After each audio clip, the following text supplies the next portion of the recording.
ईश्वर बोले कि हे सनत कुमार, अब मैं अति उत्तम भौम व्रत का वर्णन करूंगा, जिसके अनुष्ठान करने मात्र से वैधव्य नहीं होता। विवाह होने के पश्चात 5 वर्षों तक यह व्रत करना चाहिए। इसका नाम मंगला गौरी व्रत है। यह पापों को नाश करने वाला है। विवाह के पश्चात प्रथम श्रावण शुक्ल पक्ष में पहले मंगलवार को यह व्रत आरंभ करना चाहिए। केले के खंभों से सुशोभित एक पुष्प मंडल बनाना चाहिए और उसे अनेक प्रकार के फलों तथा रेशमी वस्त्रों से सजाना चाहिए। उस मंडप में अपने सामर्थ्य के अनुसार देवी की स्वर्णमयी अथवा अन्य धातु की बनी प्रतिमा स्थापित करनी चाहिए। उस प्रतिमा को 16 उपचारों से, 16 दुर्वा दलों से, 16 चावलों से तथा 16 चने की दालों से मंगला गौरी नामक देवी की पूजा करनी चाहिए और 16 बत्तियों से 16 दीपक जलानी चाहिए। दही तथा भात का नैवेद्य भक्ति पूर्वक अर्पित करनी चाहिए।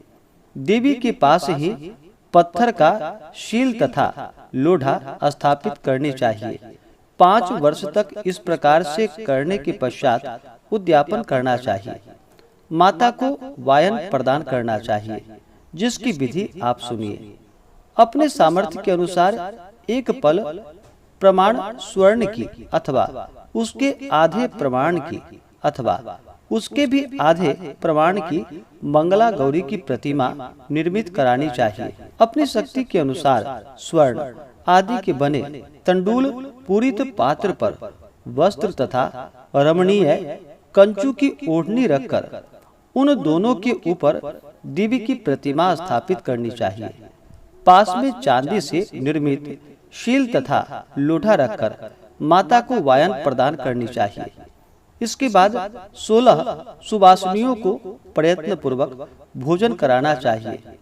हे विप्र, इस विधि से व्रत करने पर 7 जन्मों तक सौभाग्य बना रहता है और पुत्र पौत्रादि के साथ संपदा विद्यमान रहती है। सनत कुमार बोले कि सर्वप्रथम इस व्रत को किसने किया था और किसको इसका फल प्राप्त हुआ? हे शंभो, जिस तरह से मुझे इसके प्रति निष्ठा हो जाए, कृपा करके वैसा ही बतलाइए। ईश्वर बोले कि हे सनत कुमार, पूर्व काल में कुरु देश में श्रुतकीर्ति नामक एक विद्वान कृतिशाली शत्रुओं का नाश करने वाला 64 कलाओं का ज्ञाता तथा धनुर्विद्या में कुशल राजा हुआ था। पुत्र के अतिरिक्त अन्य सभी शुभ चीजों उस राजा के पास थी। अतः वह राजा संतान के विषय में अत्यंत चिंतित हुआ और जब ध्यान पूर्वक देवी की आराधना करने लगा, तब उसकी कठोर तपस्या से देवी प्रसन्न हो गई और उससे यह वचन बोली कि हे सुव्रत, वर मांगो। श्रुतकीर्ति बोला कि हे देवी, यदि आप मुझ पर प्रसन्न हैं तो मुझे सुंदर पुत्र दीजिए। हे देवी, आपकी कृपा से अन्य किसी भी वस्तु का अभाव नहीं है। उसका यह वचन सुनकर पवित्र मुस्कान वाली देवी ने कहा कि हे राजन, तुमने अत्यंत दुर्लभ वर मांगा है, फिर भी कृपावश मैं तुम्हें अवश्य दूंगी। किंतु हे राजेंद्र, सुनिए, यदि परम गुणी पुत्र चाहते हो तो वह केवल 16 वर्ष तक जीवित रहेगा, और यदि रूप तथा विद्या से विहीन पुत्र चाहते हो तो वह दीर्घजीवी होगा। देवी का यह वचन सुनकर राजा चिंतित हो उठा और पुनः अपनी पत्नी से परामर्श करके उसने गुणवान तथा सभी शुभ लक्षणों से संपन्न 16 वर्ष की आयु वाला पुत्र मांगा। तब देवी ने भक्ति संपन्न राजा से कहा कि हे नृपनंदन, मेरी मंदिर के द्वार पर आम का वृक्ष है, उसका एक फल लाकर मेरी आज्ञा से अपनी भार्या को उसे भक्षण करने हेतु प्रदान करो, जिससे वह शीघ्र ही गर्भ धारण करेगी। इसमें संदेह नहीं है। प्रसन्न होकर राजा ने वैसा ही किया और उसकी पत्नी ने गर्भ धारण कर लिया। 10वें महीने में उसने दिव्य तुल्य सुंदर पुत्र को जन्म दिया। तब हर्ष तथा शोक से युक्त राजा ने बालक का जात कर्म आदि संस्कार किया और शिव का स्मरण करते हुए उसका नाम चिरायु रखा। इसके बाद पुत्र के 16 वर्ष के होने पर पत्नी सहित राजा चिंता में पड़ गया और वे विचार करने लगे कि यह पुत्र बड़े कष्ट से प्राप्त हुआ है और मैं इसकी दुखद मृत्यु अपने ही सामने कैसे देख सकता हूँ। ऐसा विचार करके राजा ने पुत्र को उसके मामा के साथ काशी भेज दिया। प्रस्थान के समय राजा की पत्नी ने अपने भाई से कहा कि कार्पटिक का वेश धारण करके आप मेरे पुत्र को काशी ले जाइए। मैंने भगवान मृत्युंजय से पूर्व में पुत्र के लिए प्रार्थना की थी और कहा था कि विश्वेश्वर, आप जगतपति की यात्रा के लिए मैं उस पुत्र को अवश्य भेजूंगी, अतः आप मेरे पुत्र को आज ही ले जाइए और सावधानी पूर्वक उसकी रक्षा कीजिएगा। अपनी बहन की यह बात सुनकर भांजे के साथ वह चल पड़ा। कई दिनों तक चलते चलते वह आनंद नामक नगर में पहुंचा। वहां सभी प्रकार की समृद्धियां से संपन्न वीरसेन नाम वाला राजा रहता था।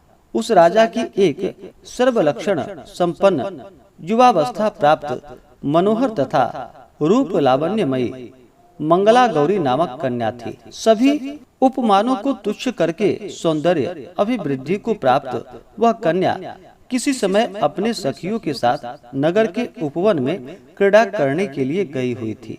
उसी समय वह चिरायु तथा उसका मामा वे दोनों भी वहां पहुंच गए और उन कन्याओं को देखने की लालसा से वही विश्राम करने लगे। इसी बीच विनोद पूर्वक क्रीड़ा करती हुई उन कन्याओं में से किसी ने कुपित होकर राजकुमारी को कुछ अपशब्द कहे।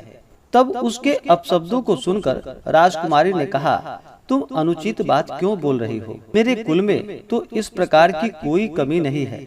मंगला गौरी की कृपा से तथा उनके व्रत के प्रभाव से विवाह के समय जिसके सर पर मेरे हाथों से अक्षत पड़ेंगे, हे सखी, वह यदि अल्प आयु वाला भी होगा तो भी चिरंजीवी हो जाएगा। इसके बाद वह सभी कन्याएं अपने अपने घर चली गई। उसी दिन राजकुमारी का विवाह था। बाहलिक देश के दृढ़धर्मा नामक राजा के सुकेतु नाम वाले पुत्र के साथ उसका विवाह निश्चित किया गया था। वह सुकेतु विद्याहीन, कुरूप तथा बहरा था। तब सुकेतु के साथ आए हुए उन लोगों ने विचार किया कि इस समय कोई दूसरा श्रेष्ठ वर ले जाने चाहिए और विवाह संपन्न हो जाने के बाद वहां सुकेतु पहुंच जाए। उन लोगों ने चिरायु के मामा के पास जाकर याचना की कि आप इस बालक को हमें दे दीजिए, जिससे हमारा कार्य सिद्ध हो जाए। इस पृथ्वी पर परोपकार के समान दूसरा कोई धर्म नहीं है। उनकी बात सुनकर चिरायु का मामा मन ही मन बहुत प्रसन्न हुआ, क्योंकि उसने उपवन में पहले ही कन्या मंगला गौरी की बात सुन ली थी। फिर भी उसने एक बार कहा कि आप लोग इसे किस लिए मांग रहे हैं? कार्य की सिद्धि हेतु वस्त्र, अलंकार आदि मांगे जाते हैं, वर तो कभी भी नहीं मांगे जाते। तथापि आप लोगों का सम्मान रखने के लिए मैं इसे दे रहा हूँ। इसके बाद चिरायु को वहां ले जाकर उन लोगों ने विवाह संपन्न कराया। सप्तपदी आदि के हो जाने पर रात्रि में शिव पार्वती की प्रतिमा के समक्ष उस चिरायु ने हर्ष युक्त होकर मंगला गौरी के साथ शयन किया। उसी दिन चिरायु के 16 वर्ष पूर्ण हो चुके थे और अर्धरात्रि में साक्षात काल सर्प रूप लेकर वहां आ गया। इसी बीच संयोगवश राजकुमारी जाग गई। उसने उस महासर्प को वहां देखा और वह भय से व्याकुल होकर कांपने लगी। तभी उस कन्या ने धैर्य धारण कर 16 उपचारों से सर्प की पूजा की और पीने के लिए उसे दूध दिया। उसने दीनता भरी वाणी में उस सर्प की प्रार्थना की तथा स्तुति की। मंगला गौरी प्रार्थना करने लगी कि मैं उत्तम व्रत को करूंगी जिससे मेरे पति जीवित रहें। ये जिस तरह से चिरकाल तक जीवित रहें, आप वैसा कीजिए। इतने में सर्प वहां स्थित एक कमंडलू में प्रवेश कर गया और उस मंगला गौरी ने अपनी कंचुकी से उस कमंडल का मुंह को बांध दिया। इसी बीच उसका पति अंगड़ाई लेकर जाग गया और अपनी पत्नी से बोला कि हे प्रिय, मुझे भूख लगी है। तब वह अपनी माता के पास जाकर खीर, लड्डू आदि लेकर आई और उसके द्वारा दिए भोज्य पदार्थों को उसने प्रसन्न मन होकर खाया। भोजन के पश्चात हाथ धोते समय उसके हाथ से अंगूठी गिर पड़ी। तांबूल खाकर वह पुनः सो गया। इसके बाद मंगला गौरी कमंडलू को फेंकने के लिए जाने लगी। विधि की कैसी गति है कि उस कमंडलू में से बाहर की ओर जगमग करती हुई हार कांति को देखकर वह आश्चर्यचकित हो गई। घट में स्थित उस हार को उसने अपने कंठ में धारण कर लिया। इसके बाद कुछ रात शेष रहते ही चिरायु का मामा आकर उसे ले गया। इसके बाद वर पक्ष के लोग सुकेतु को वहां ले आए। उसे देखकर मंगला गौरी ने कहा कि यह मेरा पति नहीं है। तब उन सभी ने उससे कहा कि हे शुभे, तुम यह क्या बोल रही हो? यह तुम्हारा कोई परिचायक हो तो उसे हम लोग को बतलाओ। मंगला गौरी बोली, जिसने रात्रि में 9 रत्नों से बनी अंगूठी दी है, उसकी उंगली में इसे डालकर परिचायक निशाने देख ले। मेरे पति ने रात्रि में मुझे जो हार दिया था उसके रत्नों का समुदाय कैसा है, इस बात को यह बताए। यह तो कोई अन्य ही है। इसके अतिरिक्त रात्रि में आम सींचते समय उनका पैर कुमकुम से लिप्त हो गया था। वह मेरी जांघ पर अब भी विद्यमान है। उसे आप लोग शीघ्र देख ले। साथ ही रात में परस्पर भाषण तथा भोजन आदि जो कुछ किया था उसे भी यह बता दे, तब यह निश्चय होगा कि यही मेरा पति है। इस प्रकार उसका वचन सुनकर सभी ठीक है कहने लगे।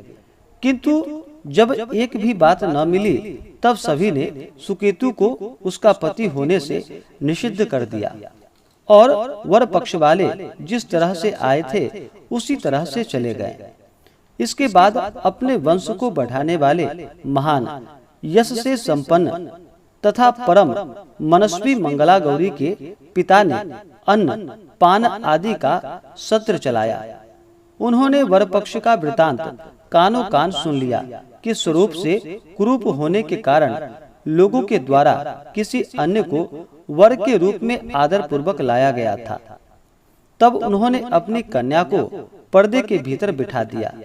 जिसके बाद 1 वर्ष बीतने पर यात्रा करके चिरायु अपने मामा के साथ यह देखने के लिए आया कि विवाह के बाद वहाँ क्या हुआ था।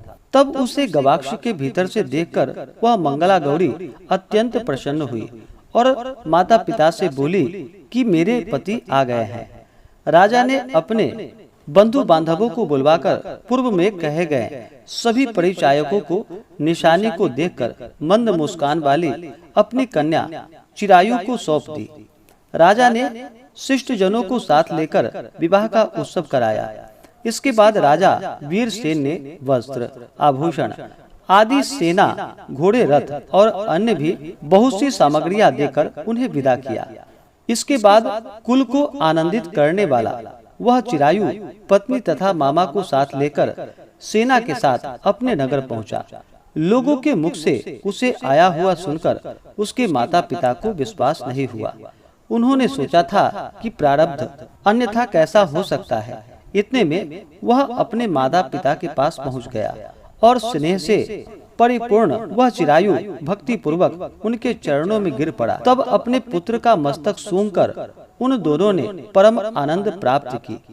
पुत्र वधू मंगला गौरी ने भी सास ससुर को प्रणाम किया। तब सास उसे अपनी गोद में बिठाकर सारा वृतांत शीघ्रता पूर्वक पूछने लगी। हे महामुने, जब पुत्र वधू ने भी मंगला गौरी के उत्तम व्रत, महात्म्य तथा जो कुछ घटित हुआ था वह सब वृतांत बताया। हे सनत कुमार, मैंने आपसे इस मंगला गौरी व्रत का वर्णन कर दिया।